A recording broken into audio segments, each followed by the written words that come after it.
Moses, leader of God's people.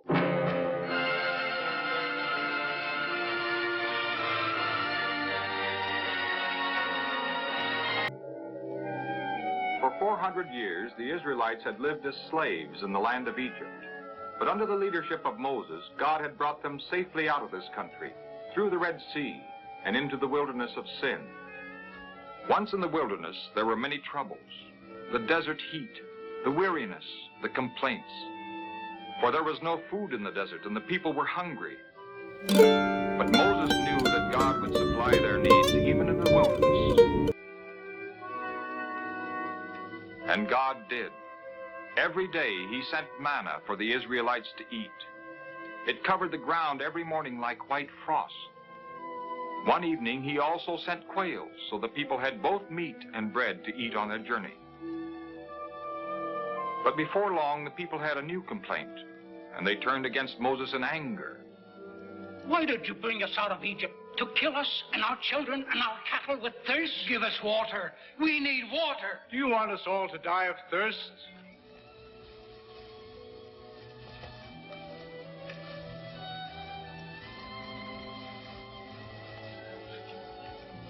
What shall I do with these people?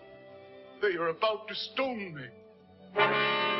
Then the Lord commanded Moses to take his rod and strike it against a rock.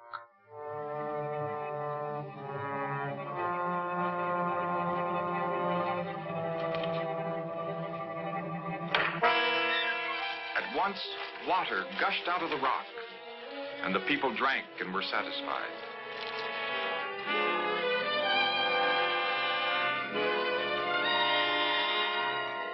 And so they journeyed on in the wilderness until they came to the place where Moses had lived as a shepherd and where he had heard the Lord speaking to him from the burning bush.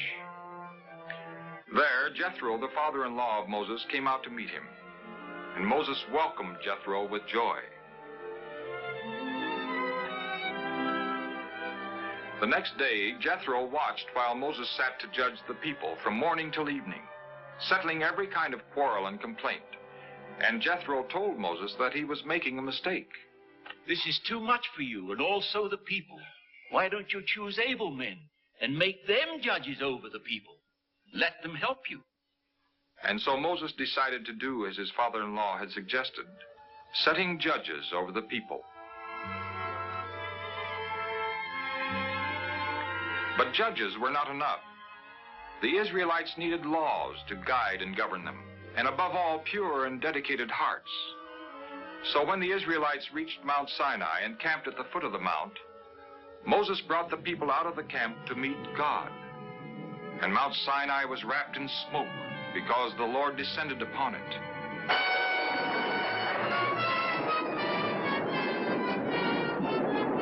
And God spoke all these words, saying, I am the Lord thy God who brought thee out of Egypt.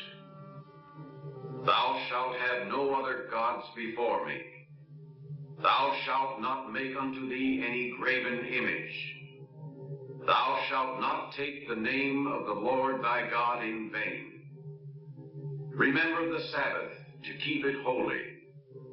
Honor thy father and thy mother. Thou shalt not kill. Thou shalt not commit adultery. Thou shalt not steal. Thou shalt not bear false witness against thy neighbor. Thou shalt not covet.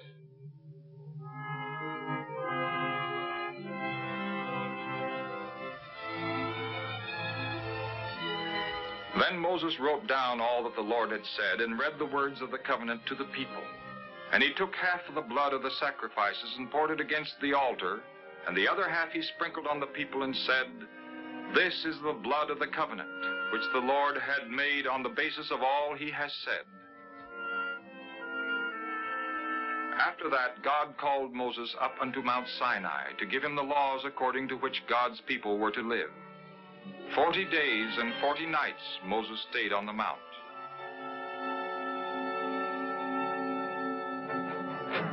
But while Moses was still on the mountain, the Israelites broke the very first commandment of the Lord. For when Moses delayed his coming down from the mountain, the people had asked Aaron to give them other gods to worship.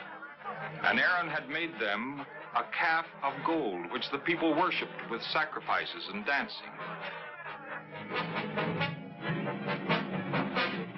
When Moses came down from the mountain with the stone tablets on which God had written his commandments, Joshua met him.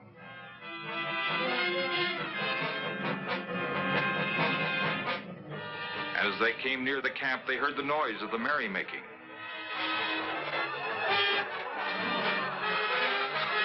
And when Moses saw his people worshiping the golden calf, he threw the stone tablets down on the ground in anger and broke them.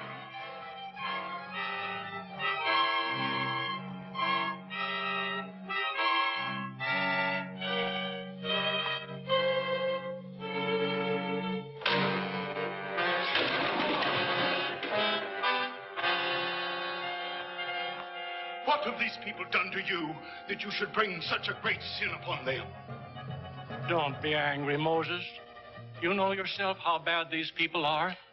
They said to me, "Make us a God who will lead us." As for Moses, the man who brought us up out of the land of Egypt, we don't know what has happened to him.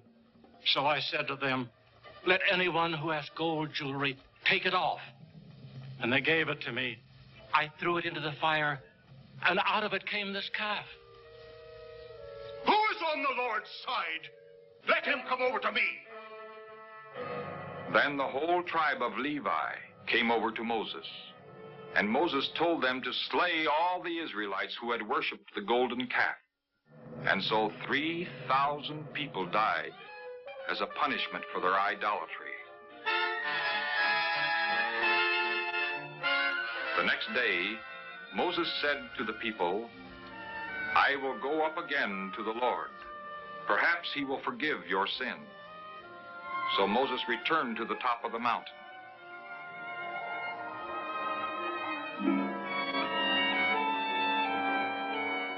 Oh, these people have done a great wrong. They have made for themselves a god of gold. But now, will you forgive them their sin? If not, take my name out of your book of life. But the Lord said to Moses, "Whoever has sinned against me, his name will I take out of my book."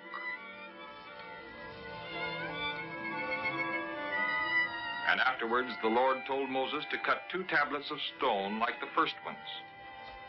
And he wrote on the tablets the words that were on the first tablets, which Moses had broken.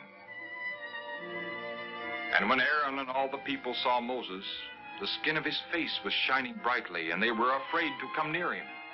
But Moses called to them, and when they came near, he repeated the commandments of the Lord.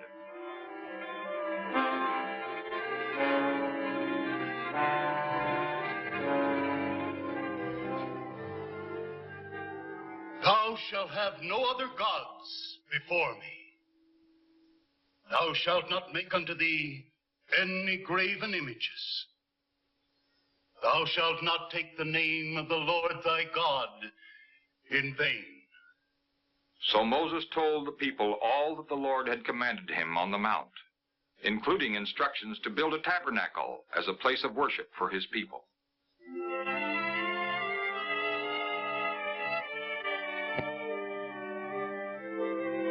The people obeyed the Lord's command and gladly brought their gifts: gold, jewelry, fine linen and skins, and silver and bronze for building a tabernacle to the Lord. Then skillful workers began building the tabernacle and the ark that would contain the stone tablets on which the commandments of the Lord God were written. And there were carvers of wood and those who worked with metals of gold, silver, and bronze. And there were weavers, embroiderers, and those who sewed the cloth, linens of blue, purple, and scarlet. And the work went forward until the ark and the tabernacle were completed.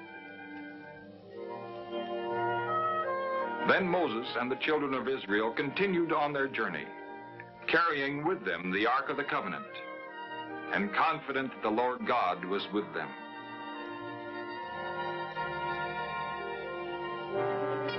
Later, as they came near the promised land of Canaan, Moses sent 12 scouts to explore the land. But when the spies came back to Moses, they brought back frightening reports. We can't conquer this land. All the people are giants. We are just grasshoppers compared to them. If only we had died in Egypt or could die in this wilderness. Why has the Lord brought us into this land? Just to have our enemies kill us and take away our wives and children? Let us appoint a leader and go back to Egypt. Don't believe these evil reports. Caleb and I saw the land, and it was a good land. A land that flowed with milk and honey. If the Lord is pleased with us, he will bring us into this land and give it to us, for God is with us. No, he doesn't know what he's talking about.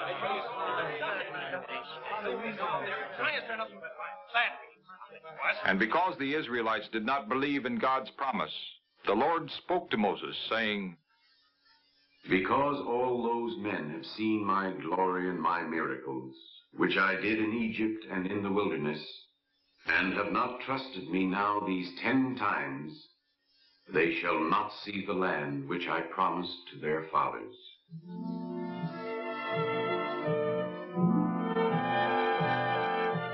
And so the children of Israel were made to wander in the wilderness 40 years.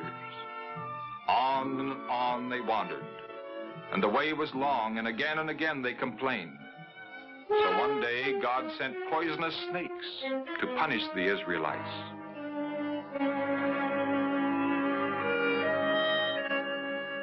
And many of them died. Then the people repented and went to Moses. We have sinned, for we have spoken against the Lord and against you. Pray to the Lord to take these snakes away from us, we beg you.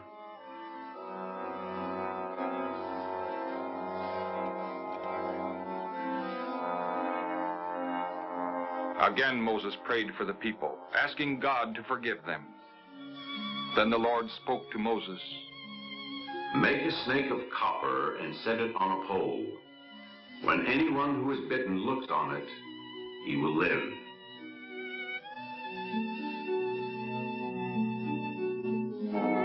Moses did what the Lord told him, and those who had been bitten and looked upon the copper snake stayed alive. So once again the people of Israel saw how the Lord was able to save them.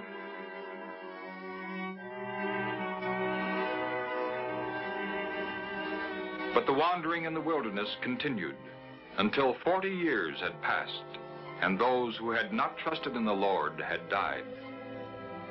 Only their children remained to enter the land of promise. And at last the Israelites came to the plains of Moab.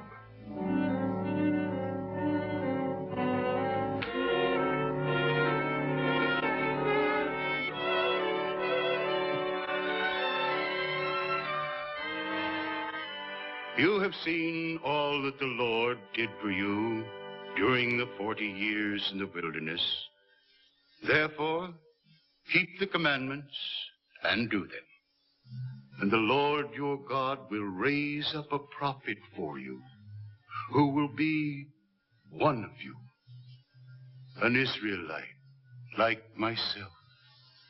Listen to him, and the Lord our God will bring you to the land that your fathers owned, and you will possess it, if you will keep his commandments, which are written in the book of the law.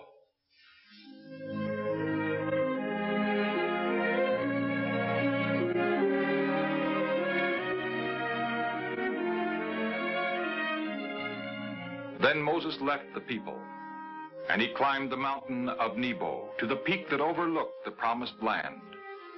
From here, he saw all the land of Canaan.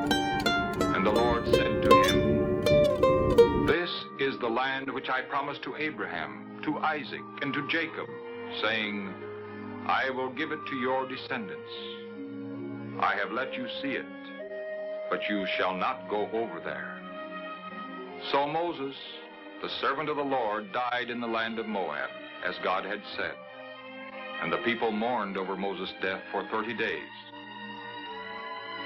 For he was the greatest of the prophets of Israel, a man to whom God had spoken face to face, and through whom God had led his people to the promised land.